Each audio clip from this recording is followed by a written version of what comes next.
Il y a 10 ans à Kiev, de violents affrontements opposaient des manifestants pro-Europe et la police. Un hommage a été rendu aux dizaines de morts de la révolution de Maïdan.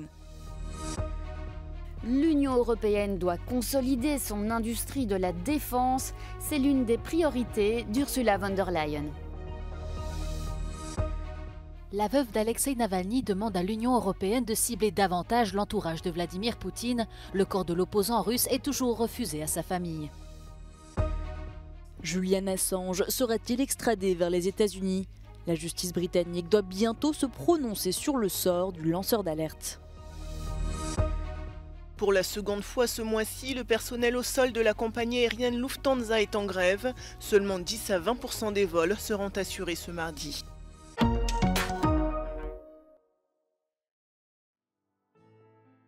Volodymyr Zelensky et Olena Zelenska ont rendu hommage ce mardi aux dizaines d'Ukrainiens morts pendant la révolution de la dignité en 2014. Le président de l'époque, Viktor Yanukovych, avait refusé au dernier moment de signer un accord entre Kiev et l'Union européenne, préférant se tourner vers Moscou. S'en étaient suivis de violents affrontements entre la police et les manifestants pro-Europe qui refusaient un rapprochement de l'Ukraine avec la Russie. Le président ukrainien et la première dame se sont rendus à l'endroit où plusieurs manifestants avaient perdu la vie il y a 10 ans. Le lieu devrait dans le futur devenir un site mémoriel dédié à la mémoire de la révolution de Maïdan et de ceux devenus des héros nationaux, connus sous le nom des héros de la Centurie céleste.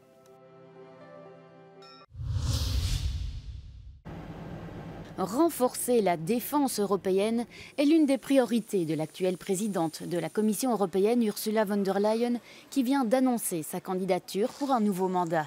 Suite à la guerre en Ukraine, les États membres ont déjà augmenté leurs dépenses militaires, de 240 milliards d'euros en 2022 à 280 en 2023 et 350 prévus pour 2024.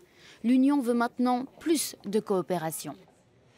We have to spend more, we have to spend better, and I think we have to spend more European to consolidate our defense industrial base.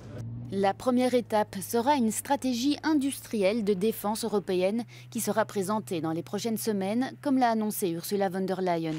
Des idées circulent quant à l'achat en commun de capacités militaires, comme ce fut le cas pour les vaccins contre le Covid-19 ou pour la dette émise par l'Union européenne afin de financer les dépenses de la défense. Cependant, selon le chercheur Dylan Macchiarini-Crosson, il ne sera pas facile d'approuver de nouvelles mesures. At the moment, there's no agreement amongst EU member states, for example, on the joint purchasing by the EU on behalf of the EU member states of defense equipment from third countries or private companies. At the same time, also discussions about Euro defense bonds are still very much up in the air with no concrete political agreement in sight. Alors que les décideurs politiques de la Commission travaillent sur les aspects techniques de la législation, certains États membres semblent réticents ou veulent introduire des conditions. La France, par exemple, insiste pour acheter des armes et des munitions produites par des entreprises européennes. Les États membres dont les dépenses de défense sont les plus élevées par rapport à leur PIB sont actuellement la Pologne, la Grèce, l'Estonie, la Lituanie et la Finlande. Il est certain que si Mme von der Leyen reste au pouvoir, un commissaire européen se verra confier l'ensemble du portefeuille de la défense, actuellement réparti entre le haut représentant pour les affaires étrangères et le commissaire chargé du marché intérieur.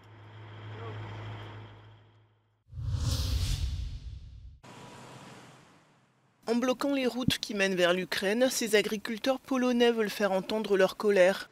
Depuis des semaines, ils protestent contre l'afflux de produits agricoles ukrainiens qui sont exemptés de droits de douane dans l'Union européenne. Une mesure décidée par l'UE en solidarité avec Kiev. Mais pour ces manifestants, il s'agit d'une concurrence déloyale. Zalewa nas ta żywność z Ukrainy i ten bałagan unijny, to na głowie wszystko stoi. Próbujemy coś ugrać w tej trudnej sytuacji, bo import dalej nie jest zatrzymany, a o to głównie walczymy. Chcemy sprzedać swoje płody rolne, no nie? A cena jest nikła. Czekamy na ruch rządu. Mamy nadzieję, że coś zrobią w naszym kierunku. Jeżeli nie zrobią, będziemy protestować do końca. Ces manifestations ont tendu les relations entre l'Ukraine et la Pologne, qui a vivement soutenu le pays après l'invasion russe. Les agriculteurs polonais menacent désormais de venir manifester dans la capitale, Varsovie. Embouteillage monstre ce lundi dans le centre de Prague. Des centaines d'agriculteurs ont bloqué les routes de la capitale tchèque pour dénoncer entre autres la hausse du prix du carburant, la concurrence étrangère et les règles imposées par l'Union européenne. Le ministre de l'Agriculture, Marek Výborný, affirme être à l'écoute des revendications. Do budoucna není možný, aby náš zemědělec byl v horším postavení než ten německý, polský, lotyšský, jakýkoliv v Unii. Ta pravidla musí platit pro všechny stejně. Shodneme se na tom? Les manifestants appellent à abolir le pacte vert européen. Přijeli jsme proto, že se nám nelíbí podmínky od Evropské unie a chtěli bychom snížit tu byrokracii, méně papírování a výkupní ceny, aby byly. My musíme být soběstační, musíme svoje potraviny mít, svoje věci a ne tahat to sem z Ukrajiny. Nesouhlasím a bojuju proti Green Dealu, protože Green Deal zabíjí české zemědělství. Plus loin, les manifestants pro-européens estiment que les agriculteurs en colère sont mal informés. No, že jsou to pomílený lidi, je to v pořádku, naprosto Evropská unie se vyrovná se vším. Tak jako se vyrovnala s tou energetickou krizí, tak s plynem, tak se vyrovná i s tímhletím. Car la mobilisation divise au sein de la profession. Certains estiment que les manifestants sont proches de la scène pro-russe ou des lobbies agroalimentaires locaux et veulent juste déstabiliser la société tchèque.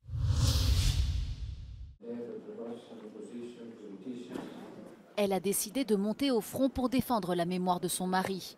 Ce mardi à Bruxelles, Yulia Navalnaya a réclamé au ministre des Affaires étrangères de l'Union européenne de cibler davantage l'entourage de Vladimir Poutine et les oligarques corrompus qui le soutiennent.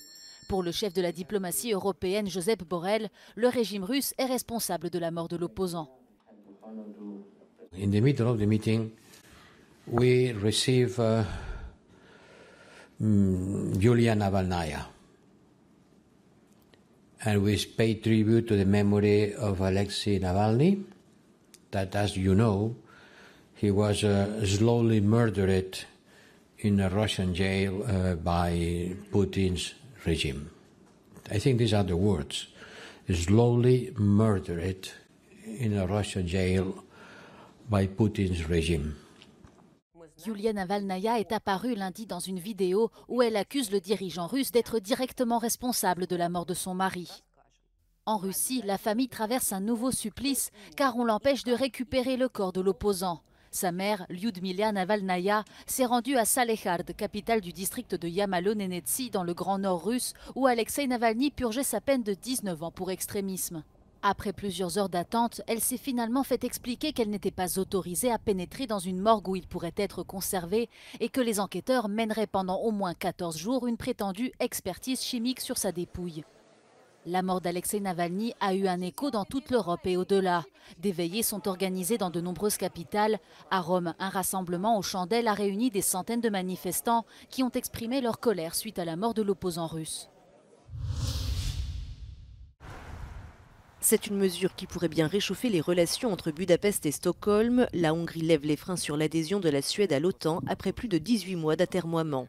Le Parlement hongrois s'apprête à approuver l'adhésion du pays scandinave à l'organisation transatlantique, a indiqué le parti conservateur au pouvoir, le Fidesz, 3 jours après le discours du Premier ministre Viktor Orban, assurant que la ratification était en bonne voie. La Hongrie est le seul des 31 membres de l'OTAN à ne pas avoir ratifié l'adhésion de la Suède. Les députés hongrois devraient rectifier le tir lundi prochain.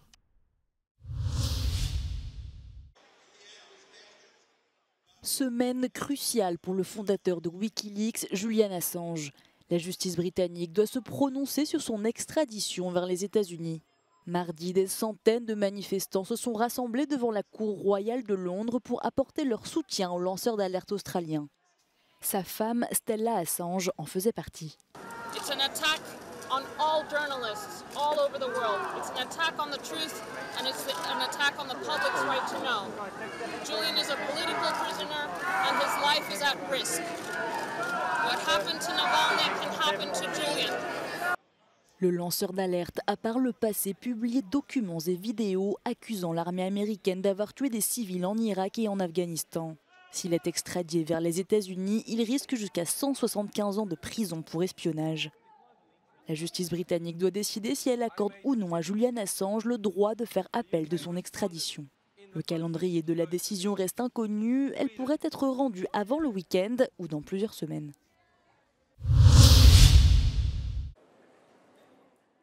Des comptoirs déserts à l'aéroport de Francfort, conséquence de la grève nationale du personnel au sol de la compagnie allemande Lufthansa.